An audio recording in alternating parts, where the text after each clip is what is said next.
Hopefully,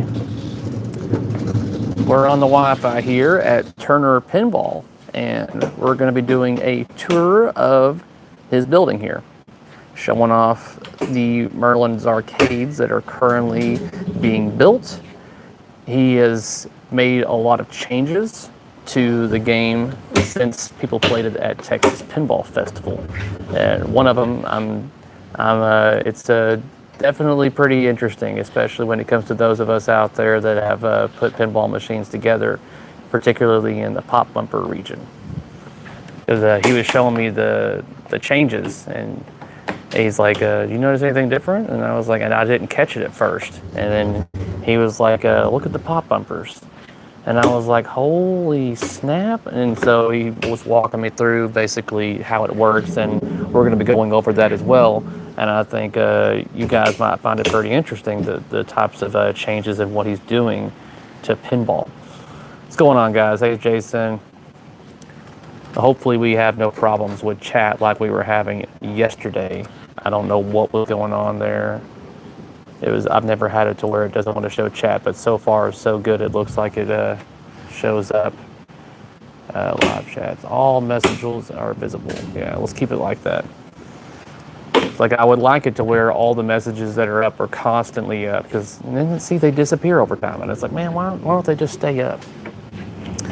We'll get a few more people in here. I think Chris is over there getting things set up and everything. Yeah, we're doing this tour live. Last time it was pre-recorded. Hey, chat 1 2, chat 1 2. How many Merlins? There he is right there. He's here. What's up? What was that chat? Let's see here. What was it saying? We'll go back. I'm sorry. Let's see here. Man, I want the chats to always be up. They come up for like a couple of seconds and then they fade away. He had a question right there. How many Merlins have been sold? I can't imagine him unloading all 500. There, we're starting out with a banger right there. Oh, yeah, no kidding. All right, so guys, we're just going to get the show on the road. Like I said, this will be a live tour, and then same thing as Barrels yesterday. After 10 or 15 minutes or whatever, I'll do a live Q&A, and that's when you can hit them with all the hard-hitting, pressing questions and everything that you have for them right there. So let's get the camera turned around and get the show on the road. All right. Hey, how's it going, guys? So, welcome back to the shop. Mm-hmm. So, you were here, what was it, like a year ago? November of last year. Was it November last year? I think it was somewhere around November. Okay. I think it was right after TPF. Okay. Or after Expo. But yeah, here we are, almost a year later, mm-hmm. and we've got Merlin's Arcade ready to go out the door. So, mm-hmm. We've got one of the games that was at TPF over there. We'll play that here in a little bit. We've got. Let me walk over here. I got to show people what else you got as well. Oh, I know. He's got one. I do. It's a beautiful game. Unfortunately, it's not working very well. But who would have thought it doesn't work? Yeah. But yeah, he's got the Merlin's Arcade right there. All right, and this is his little collection right here. Yeah. We've been doing a lot of software updates for Ninja Eclipse and testing those. Cary, I'll share some of those with you after we go through all this, but some exciting stuff. So all the customers of Ninja Eclipse, we've got a software update that's basically ready for release. Released the beta to several of the customers, and we'll release that widely here very shortly. And then some more stuff coming up very soon. So. And again, this is our assembly bay, and so we've got a bunch of Merlin's playfields in progress here. And then if we come to the far side here, where we do all our cabinet assembly and kind of final testing, we've got a bunch of Merlins that are ready to go out the door. We just need to finish testing and get them boxed up. Unfortunately, this week we've had 2 people out sick, one confirmed COVID, and the other probably. So. Anyway, as soon as they're back, these are going in boxes. But these are the first shipments out. So we brought this game to TPF, and everyone got to play it. We started taking orders then, and we said we'd be shipping in summer.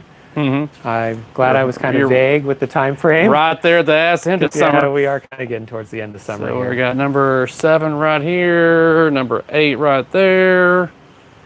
Yeah, this is 6, 3 through 8, 5. and we've got 9 and 10, and then a couple more cabinets over there. But yeah, then after this will be between 4 and 6 a week once we get these out. So kind of got everything streamlined now. A lot of the pre-assembly of the mechs and everything is done. So all right. So when do you expect these to be going out the door? the plan was Wednesday. If Collier comes in tomorrow, it will be Thursday. It's the day when he gets back. Yeah. So Yeah. basically, we need another day. All right. I want the people to see the pop bumper. Oh yeah. So I guess we can go over to one of these games here.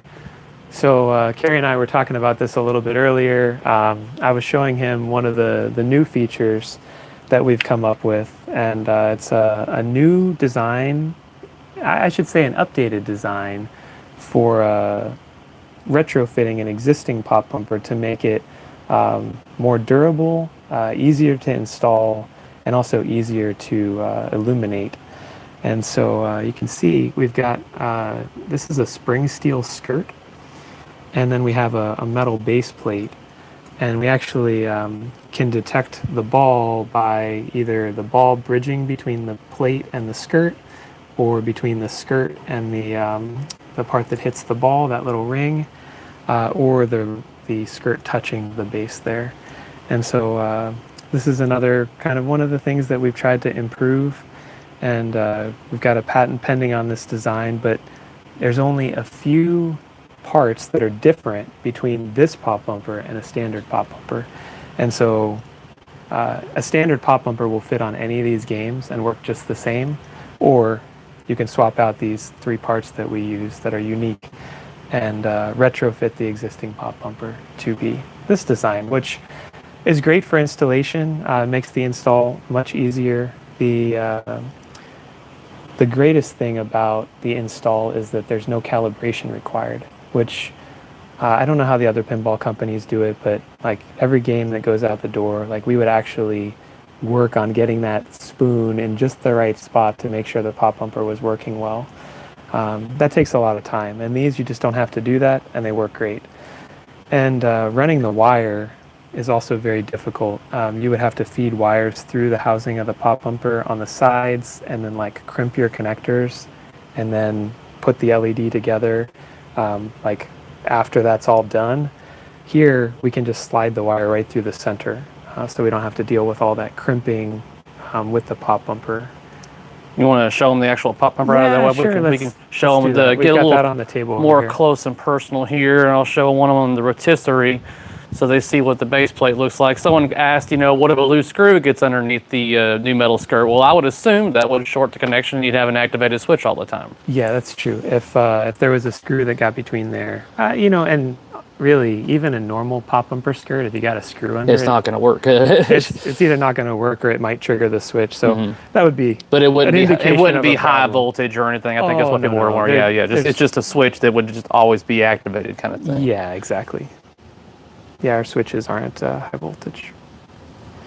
Yeah, so this plate, if we just wanted to mount a standard pop bumper on here, you could just do it. It's the same exact footprint for a standard pop bumper. But this plate, you can come around to the other side, Cary. I'll just tilt this just a little bit. It has those studs that come through. And so normally you'd be hammering those spiral shanked screws through the playfield.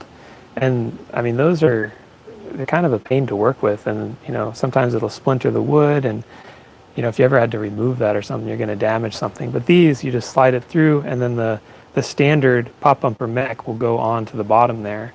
It's the same exact thing, except we don't have to hammer those through.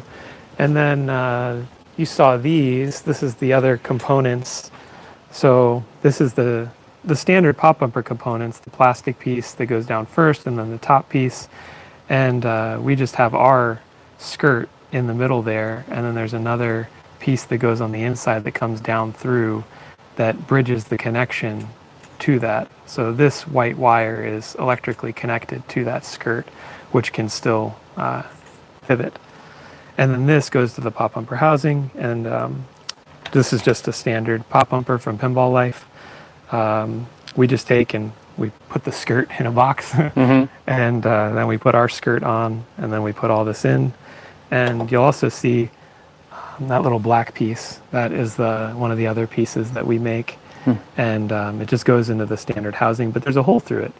And so we can just run our wire for our LED straight through the middle, as opposed to going through that little hole and then having to crimp our wires. And with 4 pop bumpers on this game, well, first, we like pop bumpers from a gameplay perspective, but we really don't like them from an install perspective.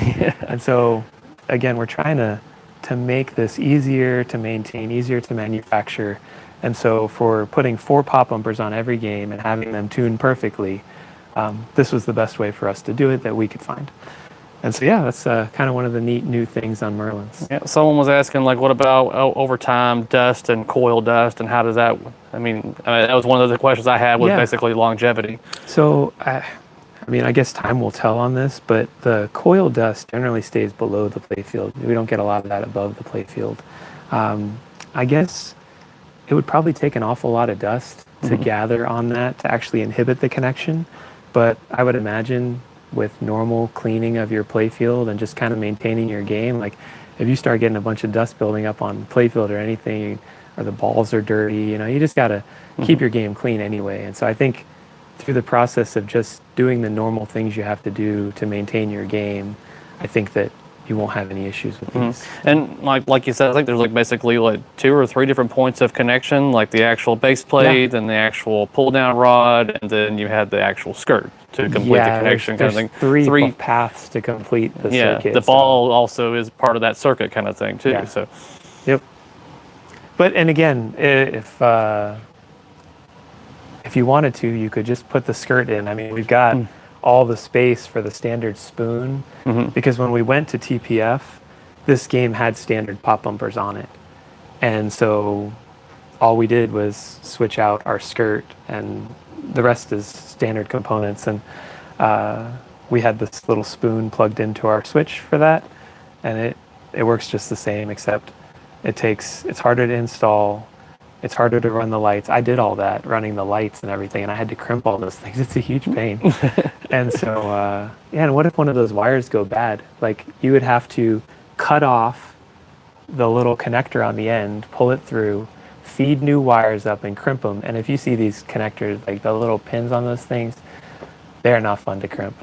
And so, anyway, it's just, it makes it a lot easier. And I think it's going to be much more durable and lower maintenance than a standard pop bumper. But as I said, the great thing is the parts are interchangeable. And so, let's say that someone didn't like it for some reason. They could just put a normal pop bumper on it and work the same. So. And like one of my questions when I saw it also is the fact that it's easily installed in this because of the style of playfield that they have. They have the layer, right here, which basically counters for the depth that it would need to have.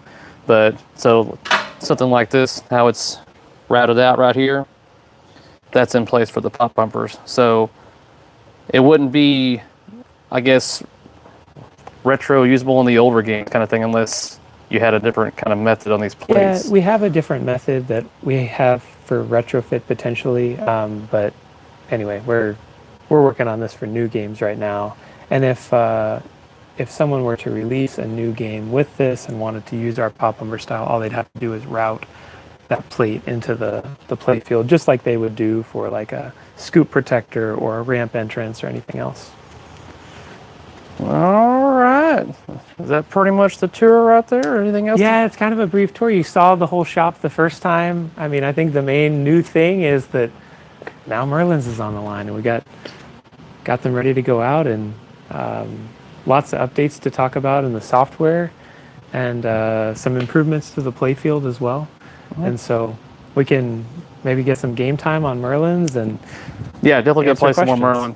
So here in a little bit, guys, I will be starting up another live for you guys to ask all the questions you want to in regards to Merlin's Arcade, those pop bumpers, it's whatever. And so we're already getting asked, are you coming to Houston Expo? I don't know yet. We are going to Chicago Expo. I've already got the booth and the hotel and all that stuff booked for that, but I have not made plans for Houston, and they're normally really close together, so it's challenging. Yeah, it's usually like a week apart. It's possible that I could get one of the guys on the team to just take a Merlin's over there. Like not have a huge presence, but at least have a game over there. But I haven't made any final decisions on it yet. All right.